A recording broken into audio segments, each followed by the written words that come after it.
You got to love it here in the city. Our heart beats stronger. Over the moon. Welcome to the Landing Strip with Nick Lynham and Mikey Garcia, presented by From Financial.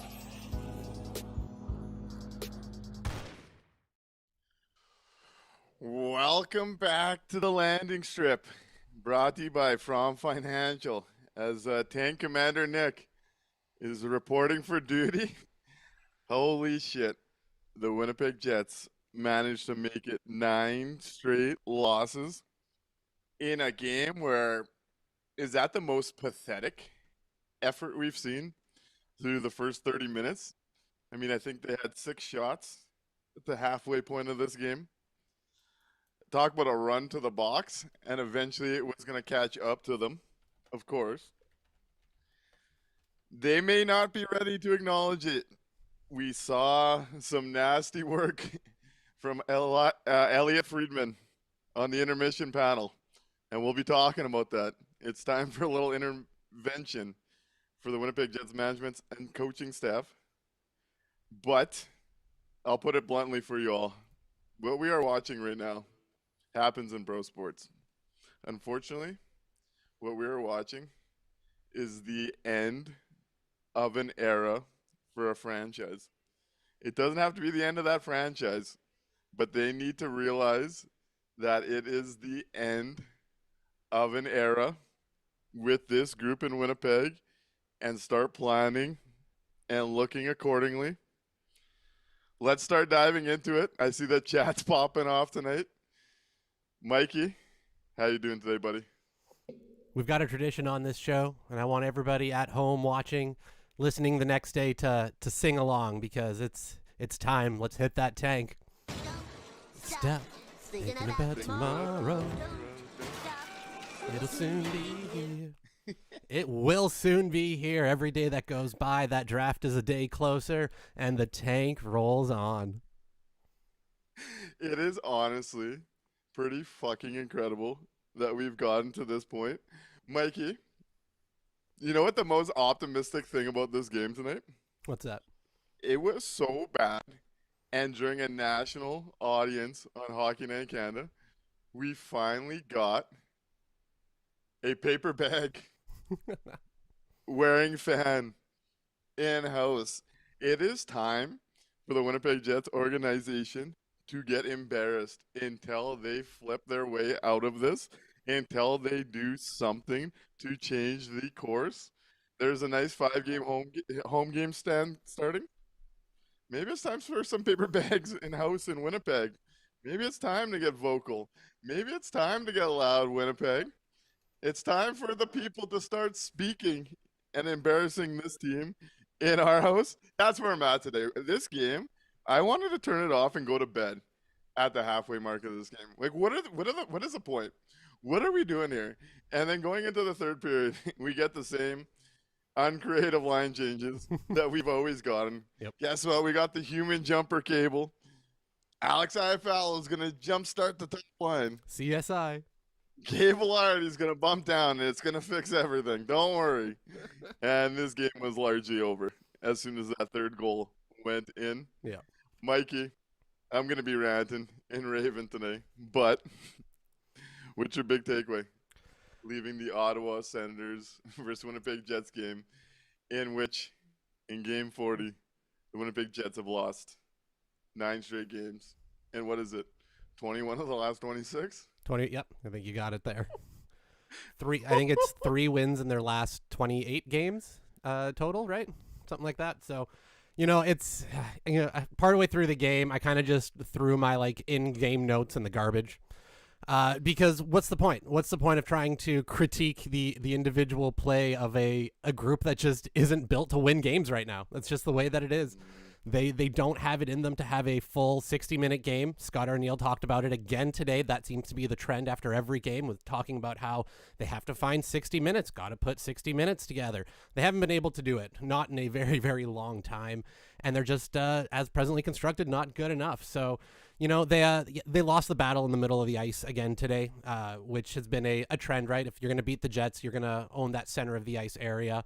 And Ottawa had absolutely no problem kind of carving the Jets up down the middle. So, my big takeaway was I wasn't surprised essentially at the end of it, even with how bad that second period was. And we'll get into how they just absolutely gave up during it. At no point did I really see a comeback being mounted that I actually believed in. It just I was really expecting just a new and exciting way for them to lose the game.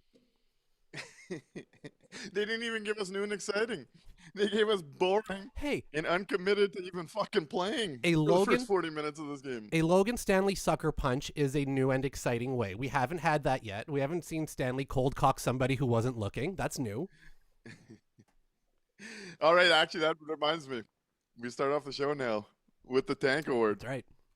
So if you're in the chat, we're rewarding positive efforts towards Team Tank and this chase for a top pick.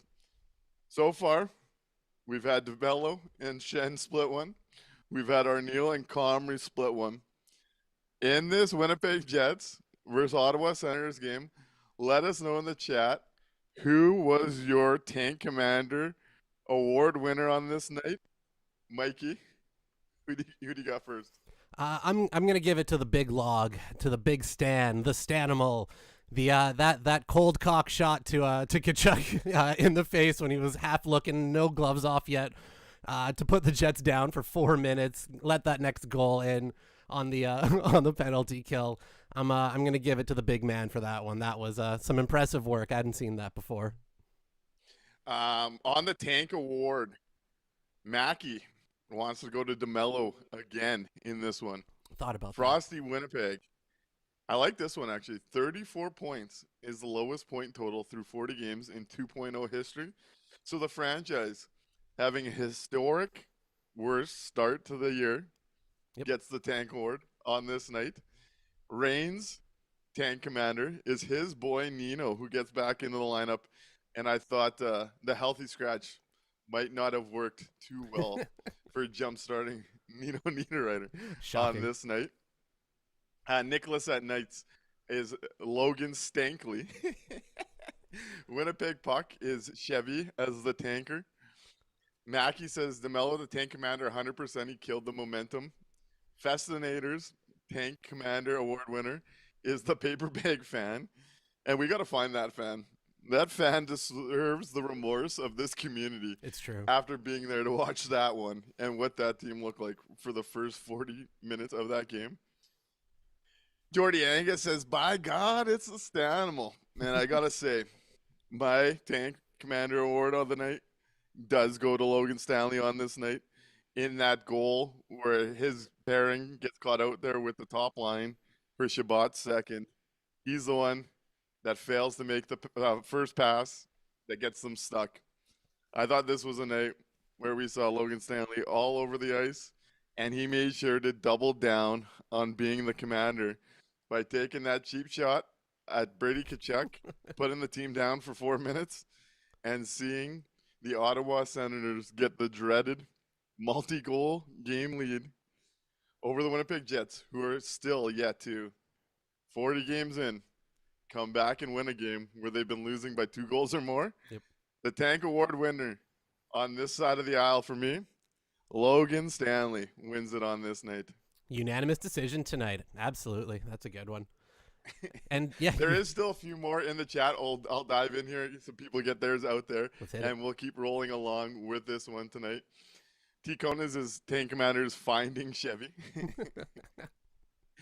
Winnipeg's Puck is Concrete Boots all around. Yep. Rihanna Batchius says, actually, I'll say Chevy because we wouldn't be 32nd if Chevy actually did his job. Cranberry's Tank Award is the same old line blender that doesn't work. 62 bad game post scratch. T. Wills is the Tank Award should go to Chevy every night. Lyjuk says the Tank Award goes to me for buying season tickets this year. I feel you. I feel you there. Let's go to the Arneal blender. The team generates like 7 shots through 2 periods, and we see the creative genius of Scotty Arniel go back to a lot of the same stuff. Once again, the blender does not touch two players. I'll pitch it this way. We've talked about it all year. If you heard the show, it'll be a broken record at this point. Mikey, I'm morbidly curious. How many losses or at what game this year do we finally see a pulse and see 55 and 81 play a singular period away from each other?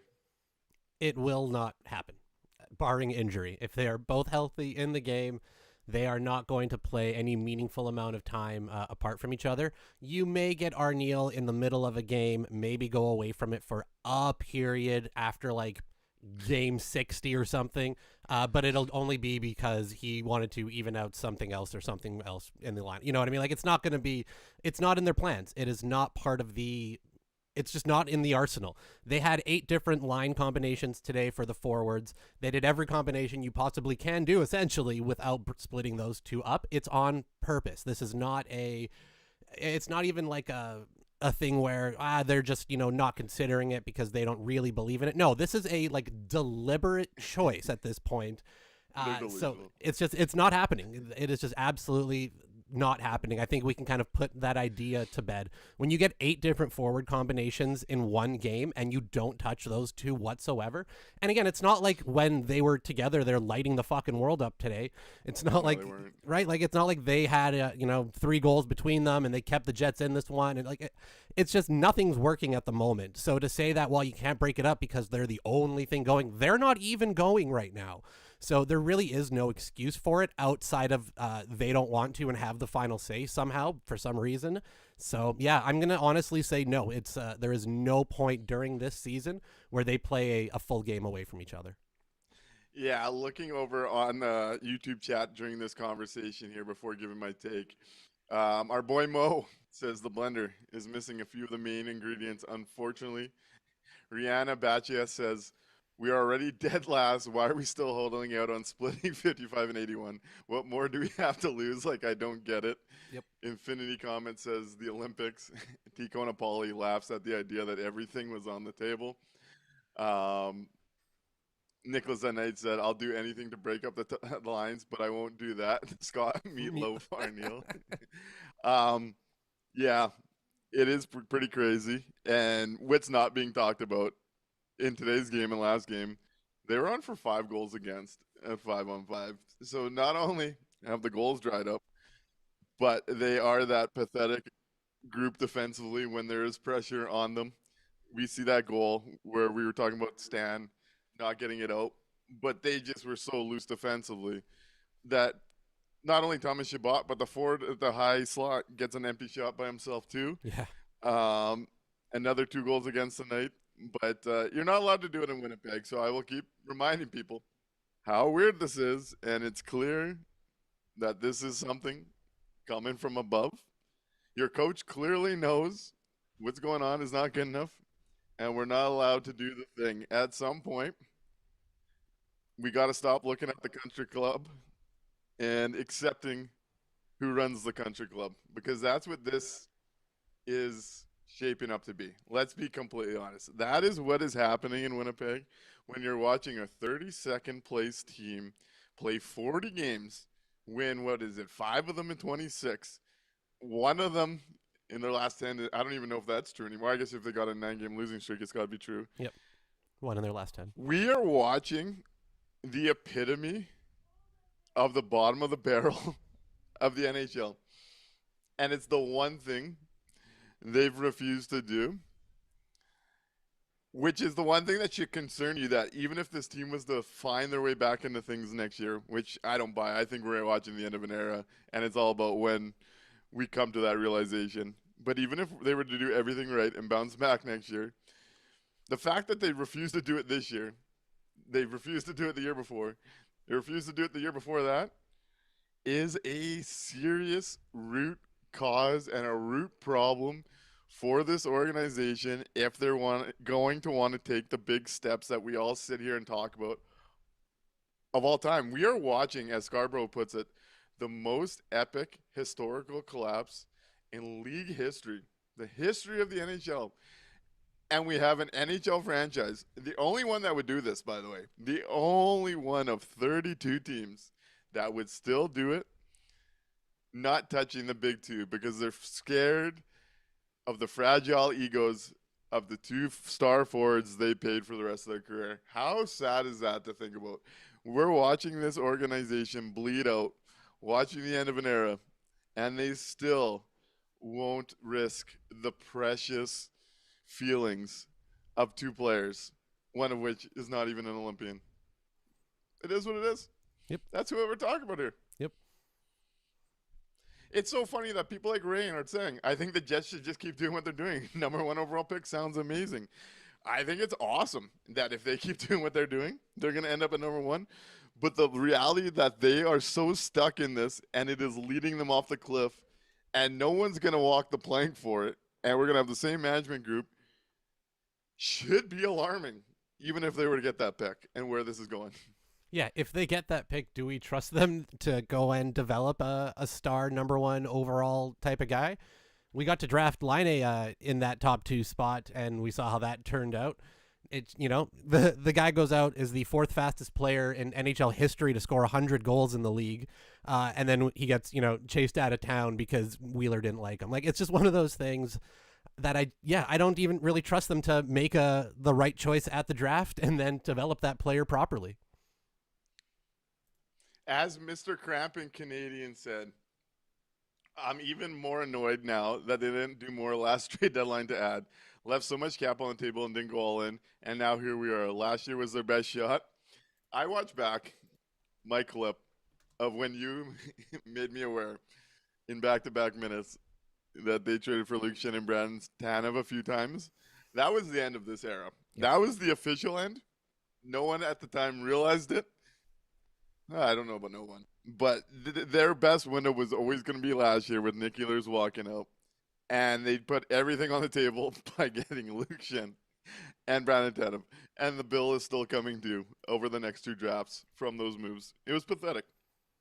Mike Friesen points out, bonus fixed everything except 55-81. And that is a lot of truth. But let's use this conversation to move into the continued delusion of the Winnipeg Jets management and why an intervention. If you're someone listening to this show that has some sort of connection to Mark Chipman, we need someone to sit down Mark Chipman and have a real intervention about what he's signing up and watching happen to his franchise in Winnipeg and what it could mean over the next 5 to 10 years because of his inactivity. We are sitting there tonight watching a game where the Winnipeg Jets are losing their 9th straight. They've won 2 games since December 1st. They are the worst team in hockey since the game, 12. So we're talking about 28 games now. And we talked at the time about the 9-3 start not being something that was repeatable. We are legitimately talking about, full stop, whether you look at the record, you start piling up the metrics, you start looking at the organizational situation with the bottom 10 farm system, an aging core that's in their 30s. We are legitimately talking about, Mr. Chipman, one of, if not the worst spots to be for an NHL organization in 2026 right now. The Winnipeg Jets are on the fringes of being in one of the worst spots in the entire league. It is time to see a real pivot, a real change in this market. And what did we hear tonight on Sportsnet from Elliot Friedman, Mikey?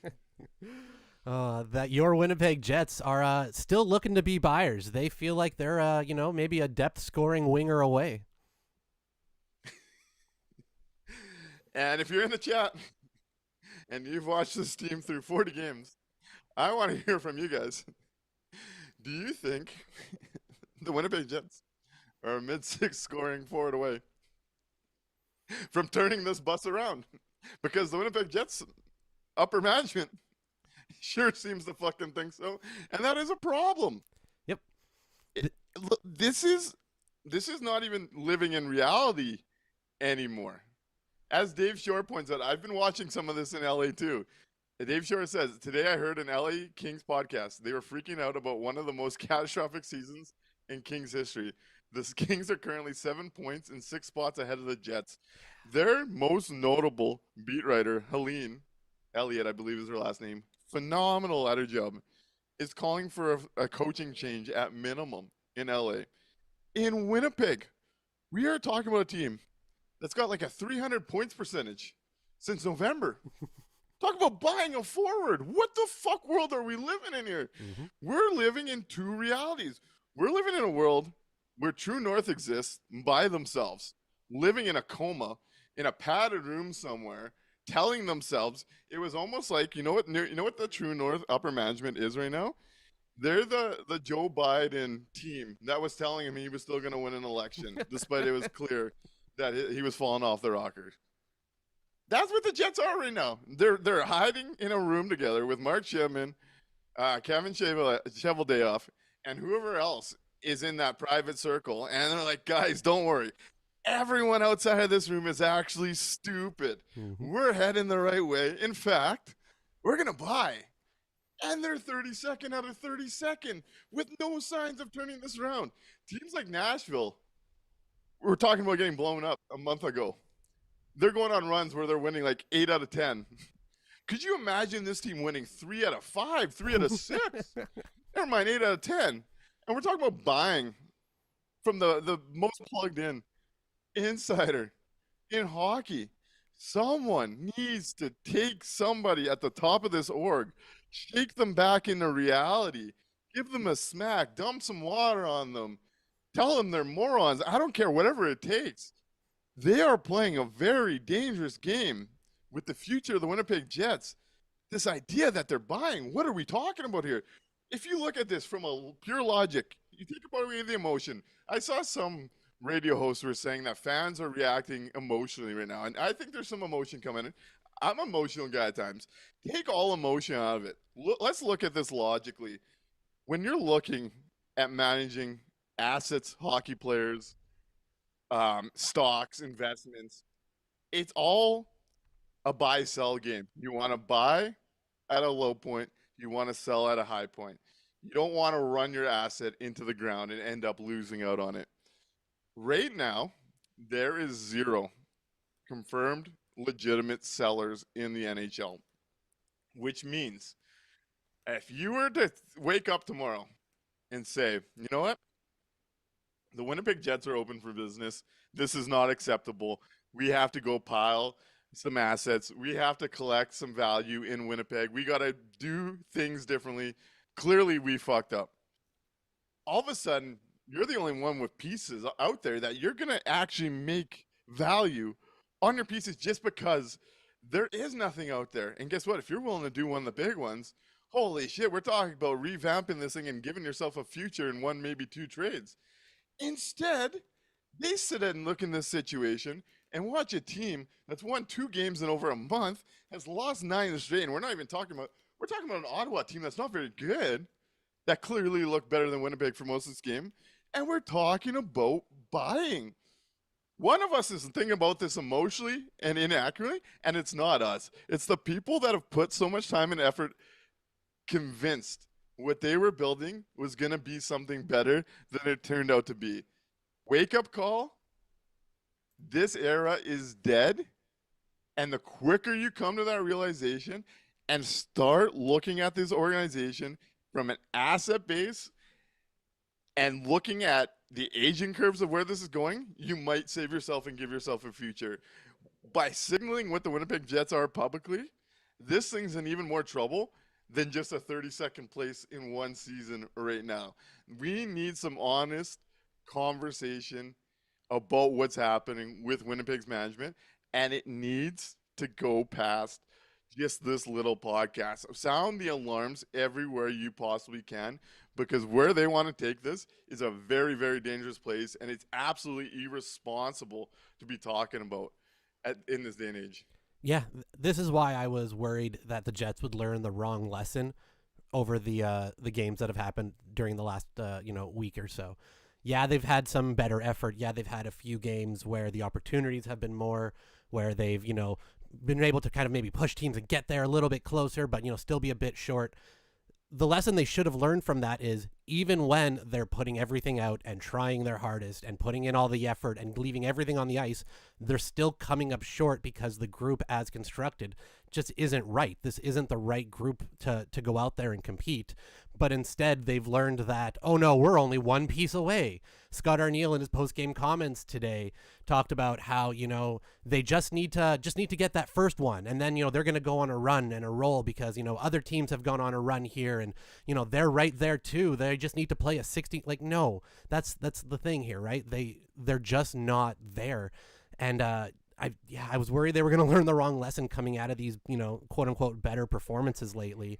And with Friedman's reporting that they're looking at someone like Andrew Mangiapane, that exactly tells you everything you need to know, where they view themselves, where that kind of echo chamber of yes men has kind of put them. I honestly don't see them, if they, like you said, if they came out next week at that media availability and said, yeah, we made these bets. We thought they were the right moves. They're not working out. We're open for business. We're going to, come at this hard for next year. We want to make sure the long-term health of the organization is strong, blah, blah, blah. You can get behind that. You can sell that. That is an actual, way forward and a plan. I have the strongest and strangest feeling that we're going to get to that next week, and we're going to be talking about, finding the right ads, finding the value, getting them some help, extending guys that they have here. That Logan Stanley extension is coming. I just fucking know that it's coming. Over on YouTube, I see Matty Wynn says the ghost of the Thrashers past comes a knocking. We're in a similar spot. That's what's scary here. We're in a worse spot at the moment, to be fair, right? This is the worst start for the team in terms of points to start the year. This is the longest losing streak since the team has returned from Atlanta. This is not like that team, the little lad Wheeler team of, coming back where they had one line and then a bunch of AHL scrubs, didn't perform as poorly as the team is performing right now. Yeah. What's up with Ian says on YouTube, sent my dad the paper bag photo. He replied to me, might wear one on Friday. I'm going to be looking for the same, honestly. If we could get more and more people doing it, let's do it. At this point, what is there to lose? A couple thoughts on the Mangiapane stuff in the chat. Rihanna Batches says, Andrew has 5 goals in 40 games played. Like, Chevy, please. So that would put him at like, what, 3rd or 4th on the team? So, yeah, pretty good. He would be a top 6 upgrade in Yep. Winnipeg. T-Will says, let's pick up more of another team's garbage work rate with Nyquist. I'm sure Mangiapane will work out.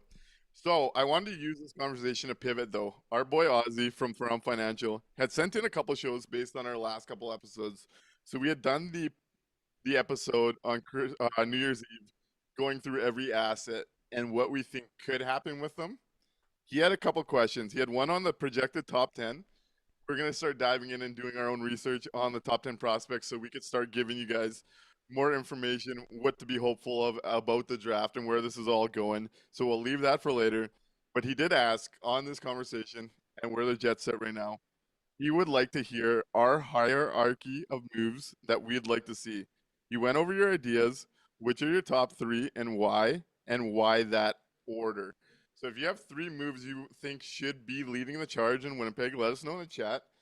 Mikey, I'm going to get you to go first, but I'm also going to use this to say, if you want something discussed on this show or something that might need some more thought and research before coming on, feel free to email us at toplinemedia@gmail.com with your ideas. I know Mike F over on Twitch has done it a few times. It's been great to wake up and see some different stuff to potentially talk to. So if you would like to jump into the show that way, feel free to email us there. But Mikey, if you had 3 moves right now, what would they be and why would that be that order? So first things first, you got to try to get some, we got to start restocking the cupboards, right? The best trade piece that the Winnipeg Jets currently have, as hilarious as it is Logan Stanley. I think that is the best piece they can use in terms of non-core pieces, right? In terms of quicker moves that maybe don't take a little bit extra time to work out and build up. So that's my first one. I am shopping Logan Stanley. I'm going to create as much of a bidding war as I can, and I'm going to try to milk a first round pick if it's out there. That would be my very first jump. Second piece, see, this is where it starts to get a little bit harder, right? Because if we're going franchise altering, if we're really going to kind of shake this all up and try to really make a splash, I think you have to then look at the guy who is your rock on that back end, the one who's got the shortest amount of time left on his current contract at an absolute bargain of a price, and that's Josh Morrissey. That is your absolute franchise-altering trade. That is the one that is going to completely shake everything up. And then third, I am waiving as many of these old fucking terrible contracts for these guys that we've signed in the offseason as I can. There's the couple that you may be able to find some value with, cool. Outside of that, though, I'm just clearing the dead weight off the roster via waiver and starting to let some of the kids come up and just take a look. Because, again, this season, I'm not concerned about wins and losses anymore outside of, following the tank down. But I need to start seeing how the future is going to look in Winnipeg with what we currently have. Because if we're going into any type of retool and rebuild, I need to know which of the current pieces that are still here are worth keeping around and building going forward. Okay. That's some interesting thoughts there. I see Mr. Crampy Canadian. I got to a point I wanted to get to, so I'm going to go there quick before giving my thoughts on my hierarchy. Mr. Crampy Canadian says, also, the comment is always no one wants to come here, but someone on waivers like Berggren, who we were talking about a couple weeks ago, is available and wouldn't have a choice. At least he's young. He now has 3 goals and 2 assists since getting claimed on waivers, which would have been higher going into tonight than everybody not named Connor and Scheifele, by the way. Like, there is players available in this league looking for different spots. But I'm not going to be popular on YouTube based on our chat talking while you were talking here. But to Ozzy's question, what are the 3 moves I would make right now, and in what order and why? The first move is getting Cheveldayoff out of here, just from logistics of not trusting him not to handle the rest of this season well, especially with what's being indicated publicly. For the sake of this argument, I guess I will be our fantasy GM. I know Chevy doesn't play fantasy hockey. We're going to play a little bit of fantasy hockey here, and Nick Lynam's been promoted to GM just for this show's purposes. I'm not gearing for the job, not qualified, don't worry. But Chevy's fired, Nick's hired. I think the big key, Chevy needs to go because we need someone in here that doesn't have the biases towards the current asset base as you're going to try and move things around and fix things. And Doug Henderson says you can't just fire Chevy without giving a replacement GM. You could also make the argument, I think this is where that's a bad argument, is you can make the argument that any other GM, despite their strengths or weaknesses, having a different viewpoint and being willing to do different things than where this team is stuck would be positive. But we will do some more research on some potentials. You're hearing Nick Lynam's vision here. The second move I'd do, I'd wake up tomorrow and I would tell the other 31 GMs, every player in Winnipeg is available, not named Mark Scheifele, Kyle Connor, and Connor Hellebuck, because they have the 3 no-move clauses. So that would be a hard one to make happen in season anyways. But I'm telling everyone in the NHL, every piece in Winnipeg is available.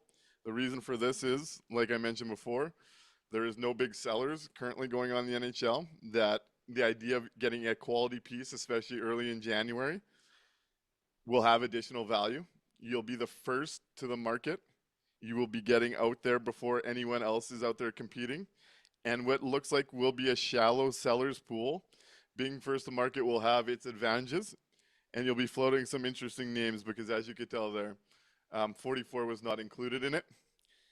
Of the asset base in Winnipeg, when I do say I'm putting everyone out there, I'm really leaning into shopping Stanley and Barron because I think for what they are as depth players, you can get the most above their value in the current marketplace. I'm still not convinced Stanley gets a first.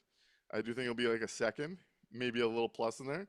But I think those type of pieces do have value right now that they might not carry throughout the rest of the season or into next year. So I'd start by really pushing those guys on teams, but I'm listening to everybody but those 3. And number 3, and here's the important one, and here's the unpopular one. I do start prepping the league for the idea that a Josh Morrissey trade is coming from Winnipeg at some point. Not an easy conversation to have, but if you start mapping this out over the next 12 to 18 months, I think what you're running into here, at least from my perspective, anyways, I think 12 months from now, you'll see the results of a Winnipeg Jets attempt at a retool. I don't think you will see it bounce back into a competitive program, and we'll be looking at a year and a half of Josh Morrissey on a $6.25 million deal that ends at age 33. At some point, to fix the farm system, to fix the future of this franchise, it is going to cost names that everybody is in love with in this market, and justifiably so. This is a very good hockey player. This is their best skater. If you look at where this is going, he will become the Quinn Hughes and the first domino in Winnipeg. It may not be yet, but I would start prepping for that and start listening to what teams might put out there for that, because they might surprise you and that trade might come up quicker than you expect. If you just start mapping out where this is going, I think he's the first domino, and for that reason, I start mapping that out early. Yep, hard to argue. I just think that's where things are going. So let's move into the From Financial Face-Off, leaving that question from our boy Ozzy From. What was the difference between the Jets and the Sens in this one? What was the difference in this? Let's talk about it. Let's hit it.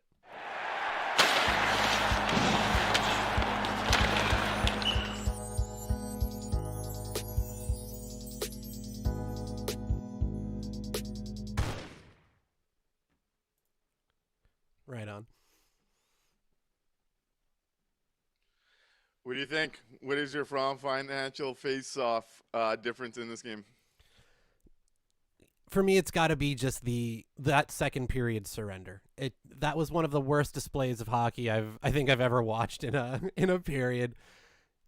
The lack of shots, the lack of control, not able to build anything whatsoever offensively, can't handle Ottawa's speed. It just, everything about that second period was atrocious. The Jets have struggled in second periods all year long. It's been a consistent issue, and tonight was probably the worst of a bad stretch of them. So it was hard to pick out just one thing since there was so much wrong with it. So I'm just going overall that entire second period surrender. Yeah, it did feel like a surrender. There was a 3-minute span in that second period where I got 5 texts from different people that would not even know each other, asking if that was the end of Scott O'Neill tonight. That's how bad Yep. this second period was. Over on YouTube, Jordy Angus's From Financial Faceoff is 17 minutes of no shots on goal from the Jets, which was a big part of that second period. In a 1-goal hockey game, we see Claude Giroux take a stupid penalty, and the Jets go to the power play. And the Ottawa Senators got the best chance on that power play. I've never watched a period that looked so starkly like a team quit hockey and had no interest in getting back into the game until it was already done and they were down 2 goals. Yep. And then we see a bit of a push from them again. But anytime this team makes a push, the game's already over. Already done. Yeah. There's no point in that, last 2 minutes of trying to pour it on. They're already way too behind and they're spent. Over on YouTube, Mr. Meowcat's From Financial Faceoff is please bring in the youth. You promised us, Chevy. I can't wait for Chevy to talk about how much chance there is for youth in Winnipeg at his upcoming presser after starting the last 3 years with I will such a riot. thing.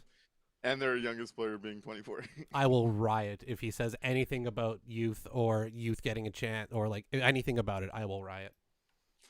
I'm going to get to Nicholas at Night's comment here after From Financial Faceoff because I think it's an important one to continue on. I get why some people don't want to see J-Mo go. I want to dive further into that combo a little bit. Matty Wins' From Financial Faceoff is, after this performance the night before in Toronto, it's baffling 55 vanished in this game. Ecker's From Financial Faceoff, Arneal shows different defense last game, and they take a big lead last game, and he goes back to the same shit that has killed them all year. That's a good point, actually. He kept the forwards groups from the changes yesterday together to start, and then we end up seeing 8 combinations. He changes the decor, and then we don't see him go back to it after having a great start. I think that's a great point from Ecker, actually. Yeah, they're still sold on the idea that their original plan is the right one if everybody, quote unquote, just plays together, just puts in 60 minutes. They truly still think that this is the right plan, the right way to do it. Jordy Angus points out, I know we love Morrissey, but if the Canucks traded Quinn Hughes, who is a top 2 to 3 player in the league, the Jets can trade Morrissey because he'll command a big haul back. That's something people do got to come around. I know it hasn't in the Jets MO, but that's where things are going. Yep. Scarborough's from Financial Faceoff is another nail in the coffin and another tread on the tank for McKenna, who I've finally been watching and catching up a bit more on the Canadian World Juniors. His vision and playmaking, whew, Incredible. watching him with 81 actually would be pretty fucking fun. That would be nice. Matt Rothman's from Financial Faceoff is keeping Logan Stanley for 10 years. And his dumbass can't clear the puck for the second goal and takes a dumb penalty, which leads to the third one. And that is why he got the Tank Award on this night. Caitlin Doucette's from Financial Faceoff is the Toronto game finally broke them. They're checked out. And I wonder that too, because it did look like it, especially the first 2 periods in this game. That's the most checked out they've looked. We've talked a lot about how they didn't look like a team that quit on coaching staff. They were still putting in effort. They're playing as strong as they could, and they just can't keep up. That first 40 today looked like a team that was checked out. Yep, 100%. And that's the first time I think I've seen that. Agreed. This was not one of the ones where, oh, you can point to the effort or you can point to the fight or the compete. It was 2 periods of a team that did not want to be on the ice whatsoever. I'm Brett asks, when is Chevy's midseason press conference? Apparently it's sometime next week. Yep. And Mr. Kramnik says, unless he resigns at the press conference, we riot. I'll see you down at Portage Main. Let's get it going. A few more on the From Financial Face-Off. Ticona Pauli's was that we have to keep repeating the same things. Ain't that the truth? A lot of these shows I'm coming in trying to find a different slant or a different angle. At the same time, a lot of it is the same stuff happening in different ways each night. But on this topic, What's Up with Ian says locking in an over 30 core like Chevy did is another mark against him this season, which I believe is true. I wanted to go back to Nicholas at Knight's point here. Says, see, for any other franchise, you'd expect J-Mo to get dealt to recoup, but this org is so diluted. I can easily see them talking themselves into keeping him a la Ehlers, who they convinced they can re-sign him. And let's have a conversation here, because when I say that he is the inevitable first step, I do mean he is the inevitable first step if this organization does realize the position they find themselves in. If they don't, I don't put this lightly. This organization will be at risk in Winnipeg because of the other moves they've made. In reality, Kyle Connor should have been the first one. That was deeply unpopular to be said. I was heavily criticized for saying Kyle Connor should have been the first one. And now we are here. You look at the business side of it. You look at the cap of it. You look at the age groups of it all. Josh Morrissey has to be it. If anybody in this market, including the owner and the GM, want any chance of giving this city and this market any chance at a future. If they don't, and you guys are happy just watching the end of Josh Morrissey's career and watching the Winnipeg Jets become Buffalo and the noise to get louder around this market when seats aren't full, the True North way is for you. All I got to say is where this is trending, he will have to be the first piece, which is hard. But eras can die and new eras can begin, and a lottery pick would be that great opportunity to start a new era around a star that you actually have in-house already. Josh Morris is going to have to be part of that push to be able to build a team competitive around that lottery pick. Josh Morrissey will be 33 and be able to sign a ticket until he wants his career to be done. He'll get a lot of money. He is the Winnipeg Jets' best skater. If you're looking at the aging curves and the cyclical nature of building contending hockey teams, and you start mapping out where the Jets' cap sheet is right now, who has the most value, who can get you that kind of return that really amplifies you into the future, I am sorry. It is Josh Morrissey. It is tough to talk about. It's tough to say. But the option is going to be, by this time next year, trade Josh Morrissey for a haul and give your future a chance, or watch this thing drift into the abyss and die on the vine. That's where this is going to be. Yeah. That's where it's going to end up. The kind of ironic thing when you go back to Chevy's comment about this isn't fantasy hockey, for anybody who's played fantasy hockey or fantasy football, I think we've all been in a position where you've got guys on your team who they're not performing, they're not helping you win games, but you either spent too high of a draft pick on them, or you traded somebody and it was a bad trade on your end and you're just stuck with them now, but you kind of dig your heels in because you're stubborn and you don't want to cut them. That's the fantasy sports that he's playing right now, right? He's got this roster that he fell in love with, that he loves, that he doesn't want to break apart his core, when at the end of the day, it's just not working. The supplemental moves he made around them are now actually causing the issues for them specifically, and he doesn't want to move off of them because he's got that sunk cost fallacy. It just, the irony of it is definitely not lost on me there. We've got a phone call if you're ready. Let's get to it. All right, we got Mike Friesen. Hey, Mike, you're on the air. Thanks for calling in. How's it going, Mike?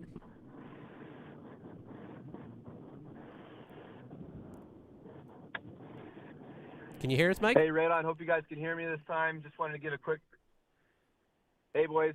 Going really good. I just wanted to make a quick question. I think, Nick, you're bang on about. Fuck off. Oh, we lost Mike there. I think he'll call back in a second, though.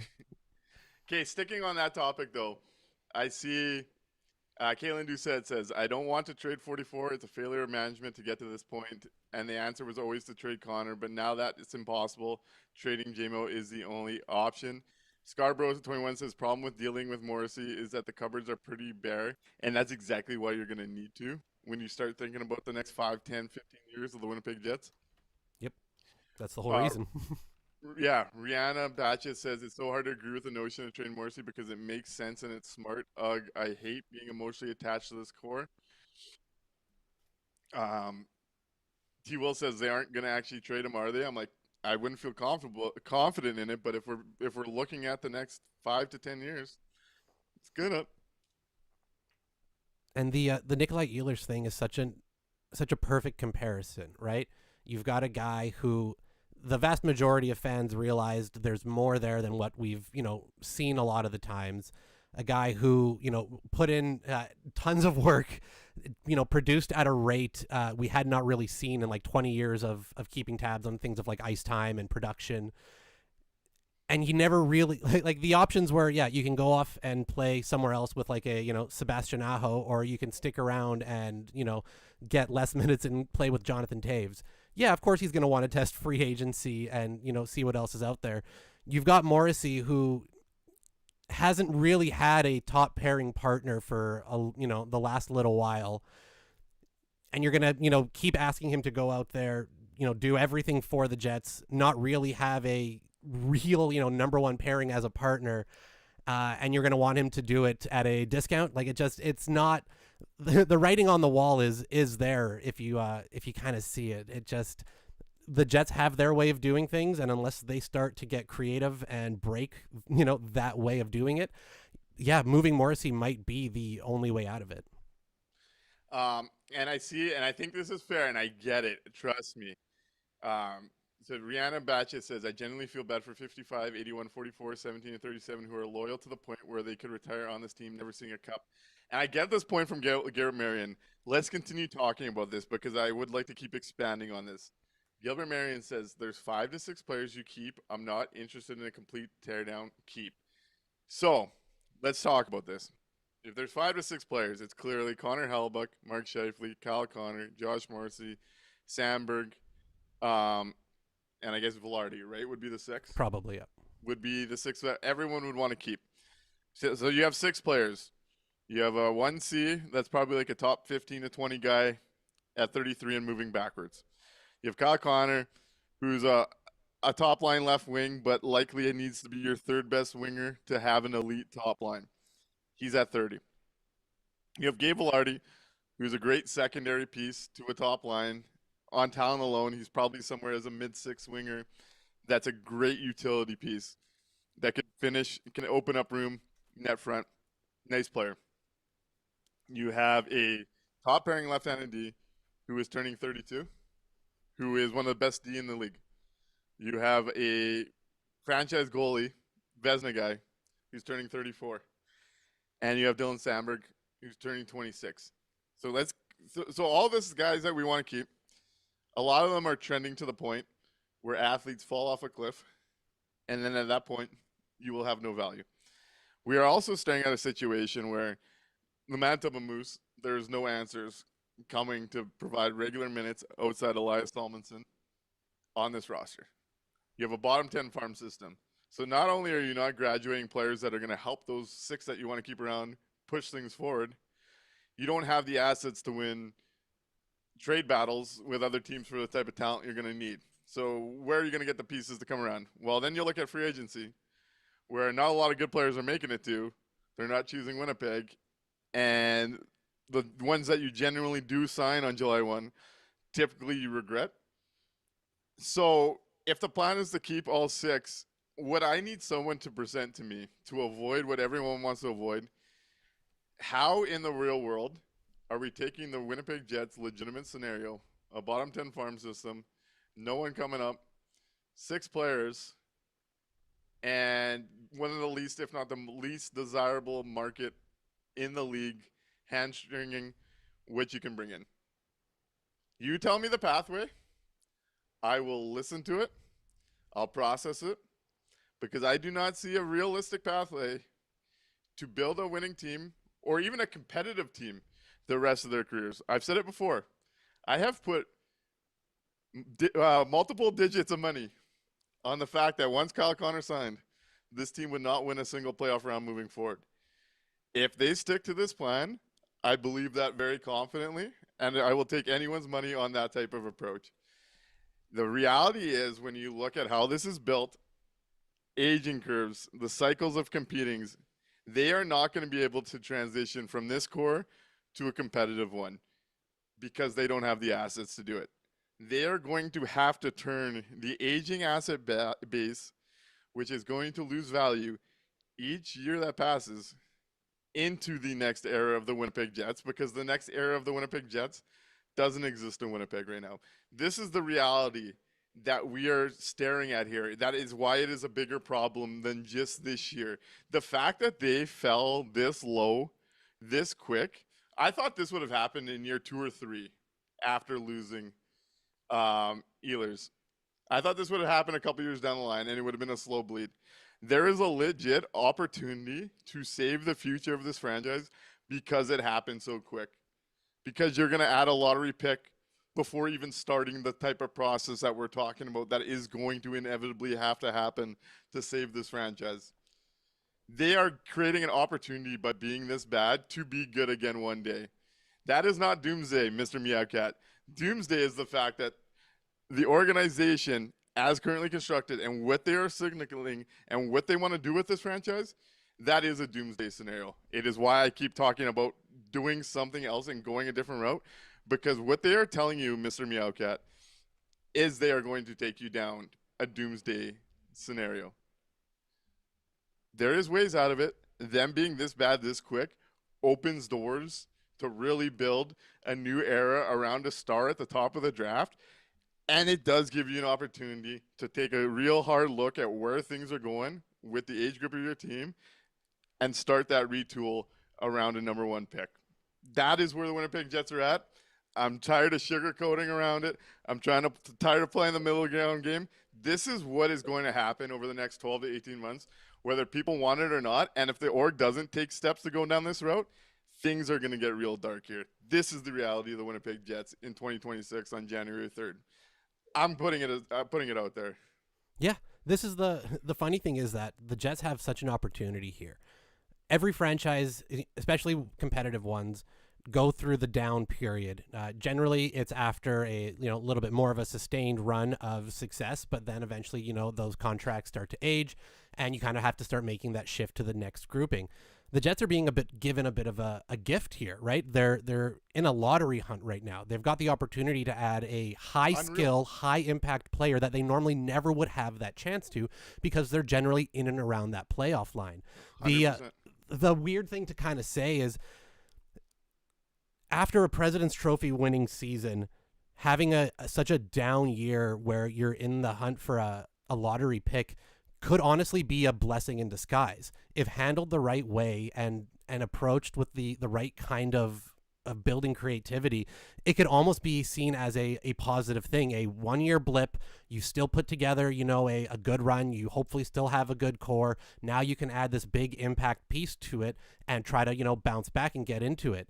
The problem is that the Jets have not once shown themselves to be creative in that aspect, have not shown the ability to build a roster through anything but the occasional first round pick. And now that we've made it to this point in the season, if they were losing games because, they had, 40 games of no Connor Hellebuck and the rest of the team was doing well, but it was all goaltending and you could chalk it up to that. Hey, you know what? Great. Stick to the plan, move on. And, let's keep at it. It's the fact that they're going out there most nights, busting their ass, not tonight, and still not being enough, right? This is not just a one ad of a player away. This is a whole big structural issue right now. And they're being given such an opportunity to turbo boost, to speed through a lot of the pain by having this lottery season happen now. 100%. They need to capitalize on it. And the problem is, when they were in a different but similar feeling type of, urgent scenario last season, we rang the bell on, hey guys, this is something we need to capitalize on now. They need to spend big at the deadline. Let's make a big splash. Everybody is having a career year. Like, this is the time to do it. And we were told, no, this is a 10-year window. Everything's going to be fine. Don't be such doomsday preppers about it. The same way, we told everybody last year that those ads weren't going to be enough and they needed to go all in then. It's the same type of situation right now. You need to kind of go all in on this quote unquote lottery pick. You need to go all in on restocking the cupboards in a quick method, the quickest that you have available to you, so that when that lottery pick is here and ready to compete, you've got the pieces to add around them. You've got other pieces drafted up with them. This is the time to do it. You need to be a little bit urgent. And the fact that we're not, the fact that we look at it as, oh, it's the long game, it's the long haul. Unfortunately, their long-term planning is sending them right into the ground. Anytime they've been, quote unquote proactive, they've made the wrong choice. So I don't trust them to get us out of this problem. And I don't trust them to sit and wait and, see how it goes. They need to act, and they need to act soon. Yeah, a couple of thoughts on this. Joyce's TK had said, Jets are a team that has to operate in cycles and constantly has to move key assets as they hit the end of their peak to stay competitive. Once a player hits 28 or 29, they start the process of moving them. I'm Brett says, you have the two Swedes and a decent pool to rebuild the D-court. Obviously, I don't think any of them are JMO, but Frage can run a power play, and you got to hope the others is a solid two. I do think both Swedes, I thought Bemidian had a tough first couple of games, and he's kind of come on as the tournament went on, so that's been great to see. Alfron's been great as far as setting up and playmaking as the quarterback on that power play, so that's been good to see. Kieran Walton, last I checked, was second in the OHL in points. They might have found their best offensive prospect as things stand right now in the 6th round. You want those type of things filling in behind that lotto pick. People look at me as a doomsday guy, but I'm excited about the fact that they may fail this year and get a lottery pick, because I look at it as the most optimistic way that they can now build a new winner, and there's a pathway to doing it again. I can't buy that this team that we've constantly sat and looked at them like, what the fuck are we watching here? Like, let's just be honest. Through 40 games, how many times are you sitting there laughing at yourself, pissed off, just done with it? Yep. I wanted to take a nap during that second period. This team doesn't have it. So the idea that I'm a doomsdayer, what I am pushing for is a better future so that the Winnipeg Jets can one day win again, because it is not possible in the near term. And I think Ben Howard kind of gets to the crux of that, and Turd Ferguson builds off of it, saying, Ben Howard says, one lotto pick isn't turning this around. This is going to be a 3-year thing, especially without our high second this year. Again, they might have traded a top 35 pick for Luke Shen this year. Talk about a big swing and a miss, and we're not using Luke Shen's spot to promote on Elias Salmonson to see if he could be a part of the next wave of the new era. They're continually hurting that future, and why they're going to have to lean hard into it at some point. And not even just the, you don't get to see what you have in them at the NHL level. You continue to foster this, belief within the young players that there's no path for you, right? You watch, I don't know how you watch Luke Shen. If you're a young guy, right, you're wanting to get one of those spots on that NHL roster. You're a high-end pick. You're one of the guys that's been lauded as, the future, quote unquote. And then you watch Luke Shen play a bunch of games and you go, man, I'm better than that guy. What the fuck am I doing down here? Do I want to stay in this organization that can't see that I'm actually a good player? Yeah. Yeah. And Turd built on Ben's point saying, yes, Ben, they need to add more picks and do it fast. This organization should not be moving a pick or a prospect out of it the rest of the season until the summer. They should be doing it out of trying to gain as many of those types of assets as possible. Now, a Perfetti change of scenario type move in season is something a little different to change the mix going into the summer, and I'm still thinking something like that can happen. But they should not be moving picks to try and save this. They should be looking at what the next era of Winnipeg's going to look like. And because they have failed so miserable, it gives them a new chance at that era. As Brett says over on Twitch, there's absolutely a pathway to give yourself a solid chance to retool or rebuild, but you have to give yourself a chance and bite the bullet. We've never bit the bullet. If you land a number one pick before you've traded off even one of your core guys, like think of the fact that you might land McKenna and then get the Quinn Hughes type of return of 4 recent first round type of talents around that McKenna. And all of a sudden you're actually looking at the possibility of a core like the Connor Scheifele, Ehlers, Morrissey one that we got excited about. It might mean you're drafting Landon DuPont last year or next year. Guess what? He's a hell of a player. Start tuning into Everett games. Yep. You start to see a pathway to getting out of it very quick. And by trading off guys that we're talking about in the NHL, you still will get NHL talent back. Marco Rossi is a top 6 hockey player. He was in that deal. Zeev Boom is a top prospect already ready for the NHL. He was in that deal. Liam Ogren is a fringe AHL, NHL player at this point. He's getting NHL opportunities. You're going to address the big league roster and give you something to watch, but you're actually going to build something around the right age group for this lottery pick that we're preparing ourselves for. You are walking into the best possible situation ever that they could have asked for. This is actually a gift in the big picture. If they would have bled out slowly, we were in a lot of trouble. Yep. This is a potential gift, and we need to realize it's a gift within the next 12 months. That's where I'm at. I don't think they will start looking at it until 12 months from now, and I understand that approach, given what they have on the line, but we need to come to this realization within the next 12 months. Speaking of on the line, I've got the mayor of Transcona on the line. You ready for the mayor of Transcona on here? T-Cona Pauly, Mr. Mayor, you're on the landing strip. Hi, Mike, Nick. What's going on, buddy? Doomsday, you say, eh? I don't think so. Well, I mean, probably not. But here's a doomsday scenario: is Mr. Chipman appreciate the fact he brought NHL hockey back to the city? Appreciate the fact that his business plans about the loyalty. It's to a fault, though. He has to look in the mirror and revamp this business plan just slightly, not a lot, but a little bit. And then after he does that, he has to walk away from the mirror and pick up the phone and put it into action.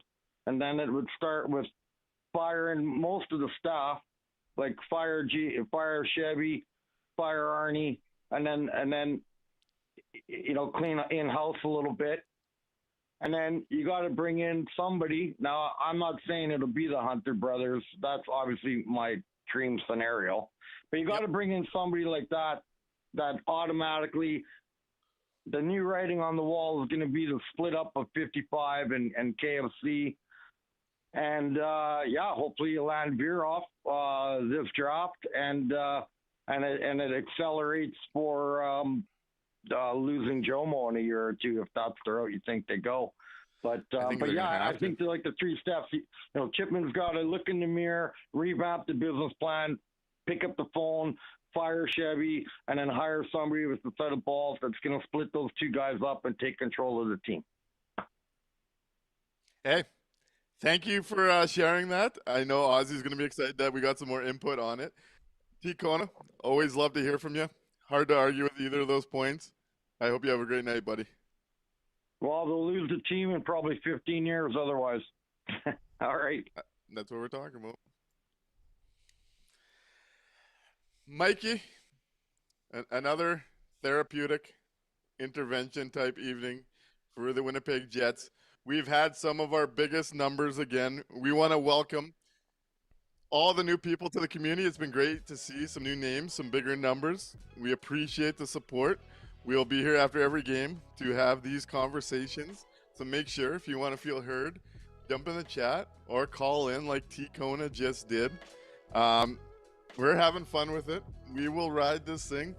People call me a doomsdayer. People think I'm a pessimist. People think I'm negative. I'm a forever optimist in a way that some people just don't understand. I think there is better days on the horizon for the Winnipeg Jets. It's just going to have to come from some very hard places that are going to hurt emotionally to get there. We are on the way to starting it with a lottery pick. Whether they want that to be true or not, they will not be rebounding. Let's get to the Tankathon sim and work our way out this show on this Saturday night. Right on. Let's hit it. 3, 2, 1. Yeah, look at that. Number 1 overall, your Winnipeg Jets. Hey, we leave January 3rd. Number 1 pick in our back pocket. I'll take that all day. I'll take, if that's the result of all this miserable hockey we're watching, that is the only thing worthwhile. I'm prepared to do this for 82 games if that's how this season ends. It's going to be long. We'll do a fun fucking stream for that draft lottery night. We'll figure some things out. Maybe we'll do a live show or something for the draft lottery this year. Yep. But that's what it's all about at this point. We will get there. Thank you for being here with your unofficial tank commander, Nik Lynham, and Mikey. We'll be back. What is it, Monday now? Tuesday? Yep. After the Vegas Golden Knights come into town, if I'm not mistaken here. Tuesday, Vegas. You got it. Start bringing those paper bag in-house.